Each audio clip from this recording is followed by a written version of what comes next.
The Paramites are an agile race of predators that are encountered in the Oddworld games. The most notable feature of the Paramites is perhaps their so-called head, which resembles a six-fingered human hand with a fanged mouth in the middle.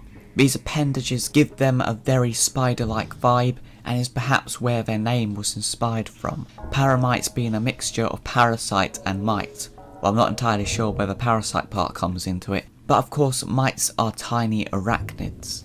These hands are actually very deadly, with their fingers having sharp nails on the end that can be used to maul their prey, who, as they lack eyes, the Paramites detect via vibration as well as their advanced sense of smell. It seems as well that they're quite skilled and precise with these appendages, as they're able to somehow rather delicately eat slugs quietly, without the slug bursting and emitting its usual popping sound that may alert nearby fleech predators. In general, however, fleeches do tend to avoid Paramites, as they likewise consider them to be a threat and can be easily shredded to pieces with one swipe of their claw. The body of a Paramite is quite large and always reminded me of a pig's body for some reason. I'm not entirely sure why. I guess it's more like a giant spider's body actually. Protruding from it are two muscular forearms that they use as front legs and two smaller hind legs. The angle of their front legs causes them to have a kind of swagger as they crawl, and they use them to leap across the ground to chase and capture their food. They're even powerful enough to be able to run up and down vertical rock surfaces. Meanwhile, their back legs are far more delicate and nimble, so that they're able to use them to spin webs from the silk they produce from their bodies. Indeed, their physicality isn't the only thing that somewhat gives them a spider-like feeling. They outright regularly use webs to get about places and hide from enemies. In fact, it's seemingly indicated that they may also use webbing as a weapon of some sort, or at least to pull the carcasses of their slain threats high up into their webs, presumably to eat them later, though perhaps they do this as a warning to other potential threats. It's notable that as Abe enters Paramonia, he's startled when he discovers fully intact slig bodies that seemingly face the Paramites and have just been left in their webs on full display. Seems to me that potentially they left them there as a warning, considering it is at the entrance of their nesting grounds. Or maybe they just didn't eat the sligs because of their mechanical legs. Indeed, they are actually very smart and cunning creatures, so I could well believe that they did that on purpose, resulting in the seemingly desired reaction. Their intelligence is displayed even more by the fact that they are strictly pack animals, which was apparently inspired by hyenas, who can be seen in packs of up to 130 individuals. Despite living in very dark and secluded areas, they are among themselves a very sociable race that only hunt when they are strong in numbers, never going after prey if they are on their own, decreasing the risk of danger to them if they get outmatched. Being known to form large colonies, cooperation is paramount for the Paramites, with them being shown doing tasks together. For example, even this one here seems to be acting as a lookout for the passing herd. Their social nature is shown further by the fact they have a defined language with which they communicate with each other. This plays a great role in Abe's Exoddus, where you have to possess Paramites and use game speak to communicate with other members of the species to work together to complete puzzles. Their tongue, aside from being leathery and slimy, also greatly resembles a snake tongue, which apparently supports them in making the unusual noises and hisses that they communicate with. One thing that is interesting about the Paramites is that they seem to prefer old meat over fresh flesh. The Mudokons use meat pouches to distract them, so they'll leave them alone. It makes me wonder if this is why they left the sligs in the web. Perhaps it's standard Paramite procedure to kill their prey, lift them into a web, and then let their corpse rot before they consume it. Left to age like wine, I guess. Actually, isn't that what spiders do as well? They when they get a fly in their web, they sort of wrap it up in a web and don't eat it immediately, I think, so I guess it's probably inspired by that.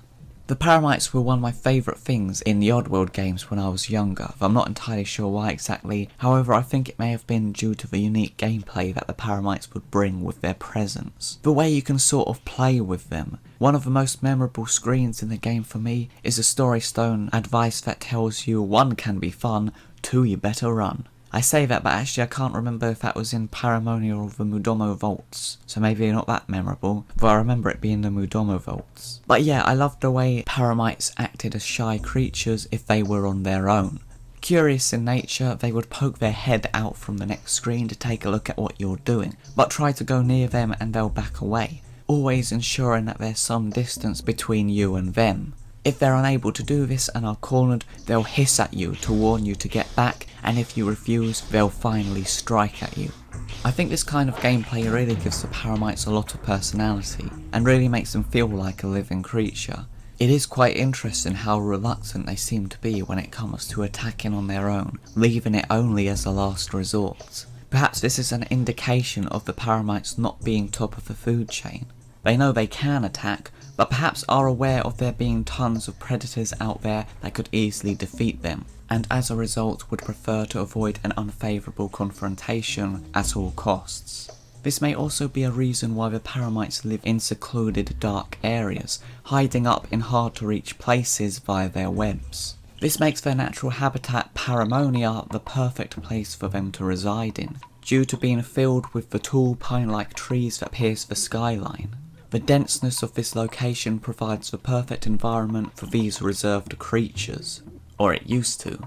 The Paramites population of the area has severely declined due to the intrusion of the industrialist forces. The vast forests are perfect for harvesting trees by companies such as Splinters Manufacturing, the largest toothpick factory on Oddworld, tearing down the environment in which the Paramites reside.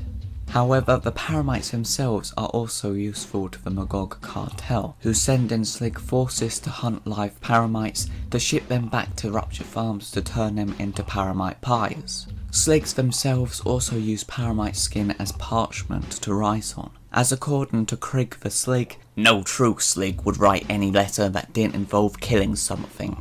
It's no wonder the Paramites are so cautious. On the other hand, the Scrabs are very standard predators, in that they'll just straight up kill you as soon as you're in a position where they can get to you. But with Paramites you're never too sure. In retrospect, I guess that kind of makes them even more scary in a way. Paramites lure you into a false sense of security. When you follow one about, you're not knowing what's in the next screen, and who knows, perhaps it was leading you into a trap, which is something they are known to do. An example of their cunning nature, this is why Paramites will follow you about at a distance and move away if you start going in their direction. It's trying to get you to follow it to lure you into a more advantageous position to kill you. Frequently you'll find while playing the games that if you follow a Paramite, you'll end up in a position of danger. Whether that be because you've stepped on a trap that's triggered something that might crush you to death, or you've walked under a Paramite nest where two more of them suddenly descend from their webs to ambush you. It's actually quite understated how clever the Paramites actually are being in the games, I think. Like when you play it, I guess it sort of just seems like these things randomly happen, but when you think about it, you realise that actually they happened because the Paramites had planned it to happen, and lured you into that position. And I really like the way they're portrayed in this subconscious way, as actually being really smart strategists in their predation. Their cautious nature is perhaps reflected by the dark environments that they live in, as well as their nocturnal nature. They generally sleep in caves when it's daytime, and are often hidden and out of sight, preferring to remain in the shadows of areas such as catacombs. It's this lack of sunlight that gives them their pale colour, which makes me wonder if they'd be darker if they originated from brighter areas. Their crafty nature and shrouded disposition makes them a feared danger within the caves and forests of Oddworld, which is perhaps the reason that the Mudomo tribe of native Mudokons worshipped them. In return, the Paramites do seem to have some kind of connection with native Mudokons, and are seen not eating them as prey in the ending of Abe's Oddysee, despite there being more than one Paramite in the vicinity. As a sacred animal, they make up one half of the Mudokon deity Shrikol, whose immense power is harnessed by Abe after he completes the Paramonian trials. Although the Paramites are pretty much wiped out in their natural habitat of the Paramonian forests, sheltered colonies of them occupy the Paramonian temple that the Mudokons constructed in reverence of them. Perhaps showing the Paramites' more delicate and less aggressive nature than a lot of creatures, this structure is built from the local wood and is shown to be a very deep and dark location. It's a very cool and damp place, allowing for the Paramites' webs and cocoons to flourish. Interestingly, however, concept art portrays this area as being red and orange, more like Scrabania, as opposed to its actual cool blue colour seen in the games. After the Mudomo tribe went extinct, the Paramites apparently vowed to protect their final resting place, the Mudomo Vaults, in payment for their long-time loyalty and unwavering respect. The Paramites have such a creepy design, yet fascinating personality. I think that's what makes them one of the most iconic creatures in the Oddworld series, and a definite personal favourite for me. Their unique noises and seemingly at first somewhat friendly nature, as well as the dark, woody and cave-like locations in which they reside, makes sure that players fondly remember encountering the Paramites of Paramonia.